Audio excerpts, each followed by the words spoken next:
Assalamualaikum everyone. Bismillahirrahmanirrahim. So today the topic given to me was the role of PET CT in head and neck cancers.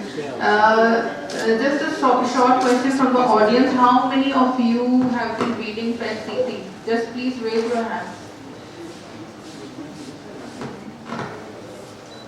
Okay, very few. I think only one person is reading PET CT currently. So I think I need to struggle a bit. So let's move on.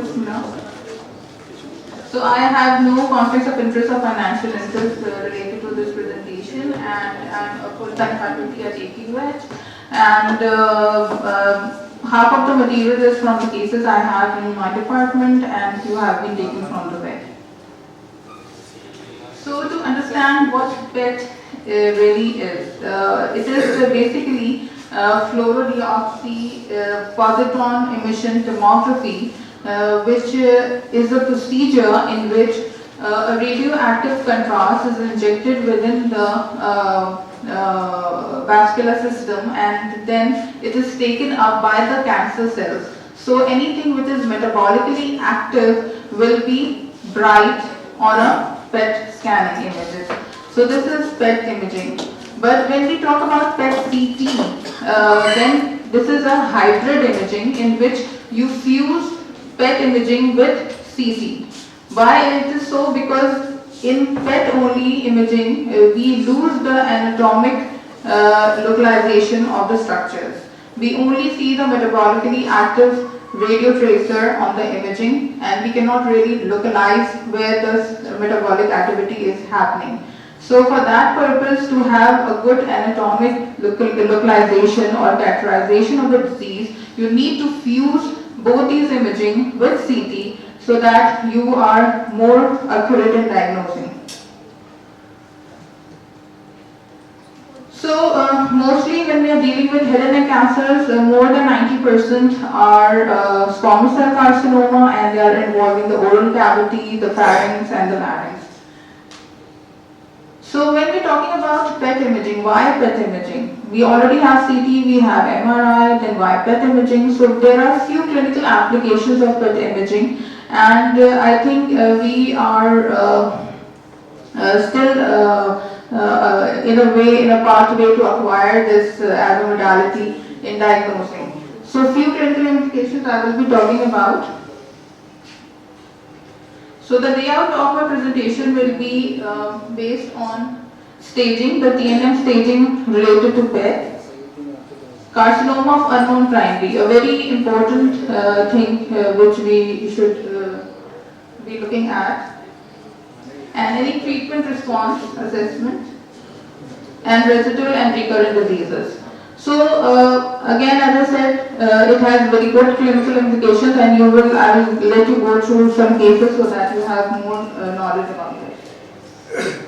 So when we're talking about staging, there are three precise things we are looking at: the tumor size, the nodal disease, and the distant metastases. So that is TNM staging.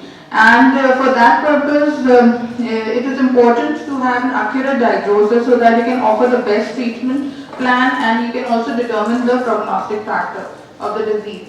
And similarly, you can assess the tumor size.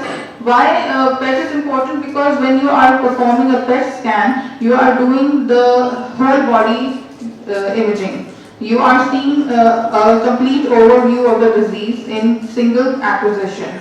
So this gives an edge compared to other modalities. So we can look at the primary tumor size, and we can look at the nodal metastases, the distant metastases, and if there are any second primary tumor going on, like any synchronous primary already present.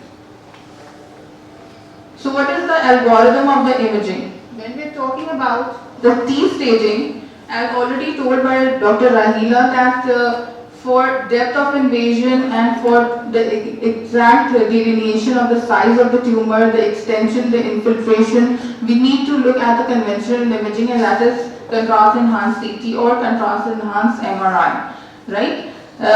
For that, you need to complement this imaging with PET CT. But when we are looking at the nodal disease, then FDG PET can give you a very good delineation of the extent of local regional lymph nodal involvement or distant lymph nodal involvement. Similarly, for M staging, that is the metastases, like invasion of different organs, again PET-CT has an edge compared to CT and MRI. So just an overview, what is the basic anatomy you should know before reporting head and neck cancers, and that is, these have been discussed previously by Dr. Saban, and I'll just go through it once.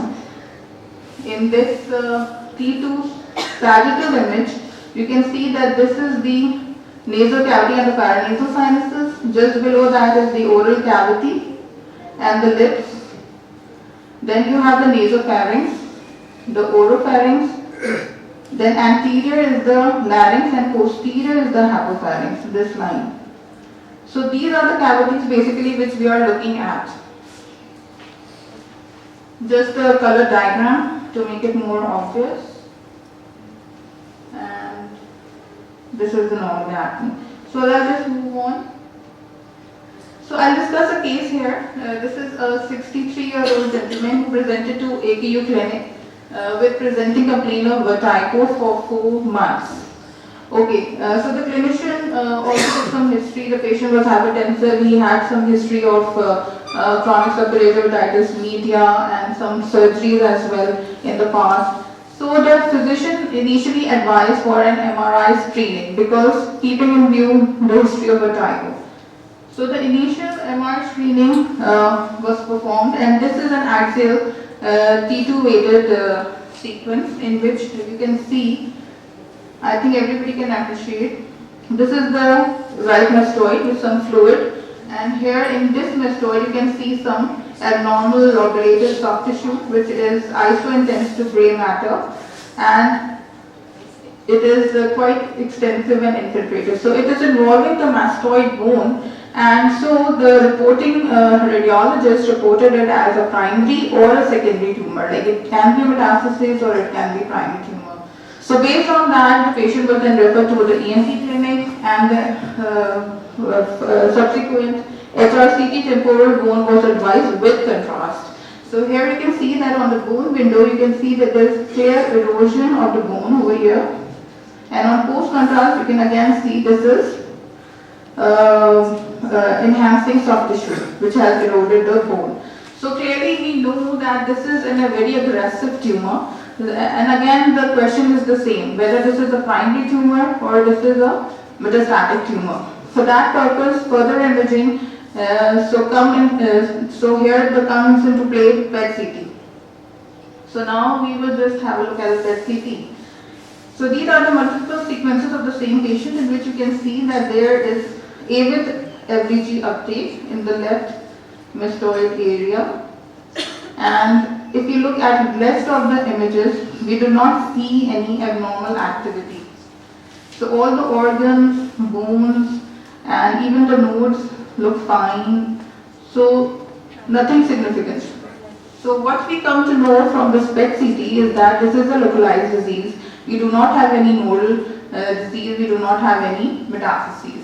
So the patient then underwent biopsy, and it came out to be squamous cell carcinoma, and the primary was of course mastoid. So another case, 65-year-old male, no known comorbid, but smoker for the past 20 years, came to the ENT clinic with presenting complaint of hoarseness of voice. So hoarseness of voice was for only 2 months, and the patient then underwent MRI. And on MRI, you can see this is a T2 sagittal sequence in which I think everyone can appreciate. You can see a lobulated iso-intense lesion in the glottic as well as supraglottic region, highly suspicious for a neoplastic lesion. And on axial post-contrast, you can see the extent of the tumor. See how the lesion is involving the thyroid cartilage, and it is extending into the strap muscles and the adjacent soft tissue. So you can see how nicely you can appreciate the infiltration of the tumor. So on this imaging, we could not find any nodal disease, and of course the biopsy was taken and it came out to be squamous cell carcinoma. But further, to stage the disease as a baseline staging, a PET CT was performed. You need to run this video. So here you can see, this is, as you go down, you start seeing this lesion, which was in the glottic area with surrounding infiltration, and we also see some nodes over here. But as we go down, the tracheostomy has been performed, and further you can see some uptake in the lung parenchyma, as well as multiple enlarged with lymph nodes in the mediastinum. We can also see the pleural effusion with some contamination of the FDG tracer. And as we move down, we can see the peg tube, and rest of the structures look fine. We do not see any abdominal uptake. The organs look fine, and some tracer in the urinary bladder, which is a normal finding. Nothing in the inguinal region. So we have some special softwares to read PET CT, and that is called Mirata software, and that we can window it for the bone. So on bone window, we saw some lytic lesions here, which were seen on the CT, and then they were FDG uptake as well. So there were multiple pulmonary metastases, bony metastases, as well as some contamination of the pleural fluid, means it was a malignant diffusion. So considering that, if you look at the history and if you look at the localized disease, we are very much satisfied that this is a very local disease. But after doing PET, the entire staging has changed. The patient has stage 2, stage 4 disease, and of course the treatment plan is altogether different. So another 40-year-old female with no known comorbidities and came to ER with complaint of sore throat and inability to eat for past 1 year. So long history of 1 year, and contrast enhanced CT was performed, in which anyone can localize the abnormality here.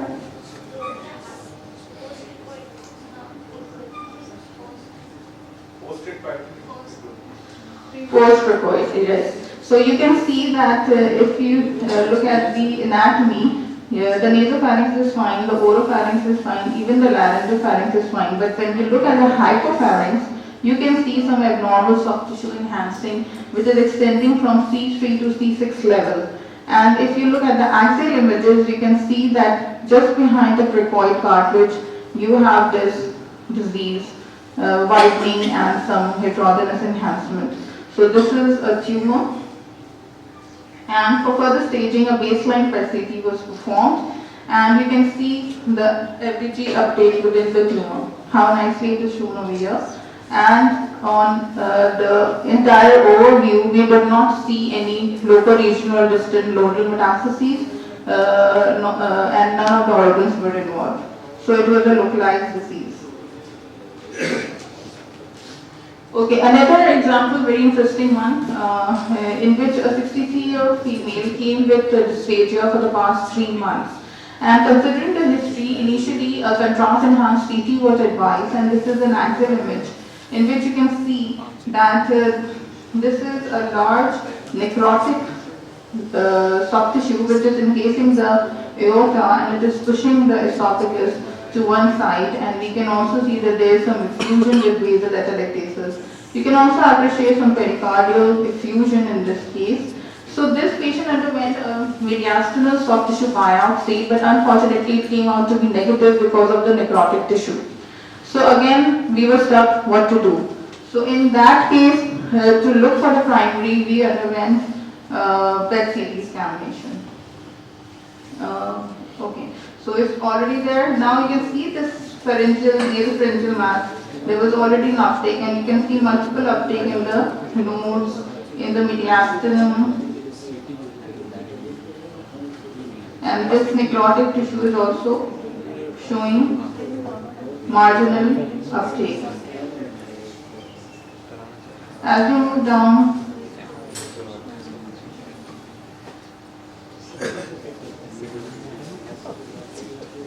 you see some enhancing nodes in the right external iliac chain as well, and in the inguinal region again you can see some nodes.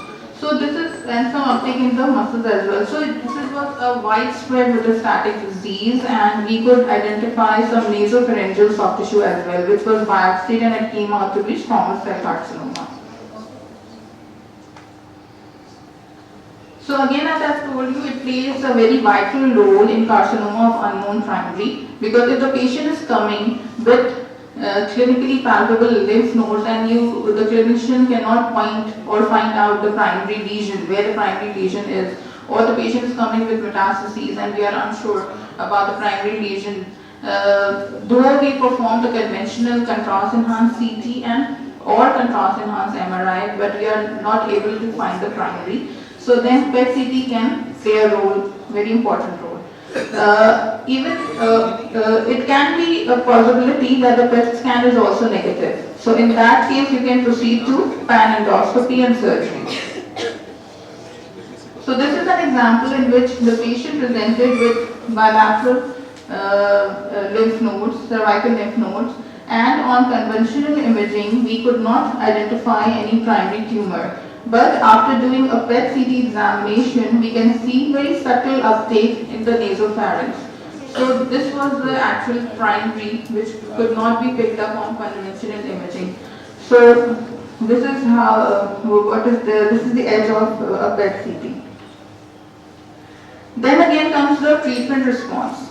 Whenever the patient is being treated for a head and neck cancer, we can do a follow-up with a PET-CT examination.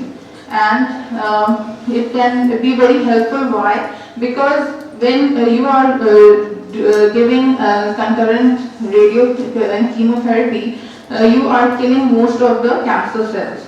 So PET has an image, because it is a functional imaging. It will pick up any viable tumor, like any healthy cancer cells which is already present in the tumor bed. So it is very helpful in depicting the residual or recurrent disease.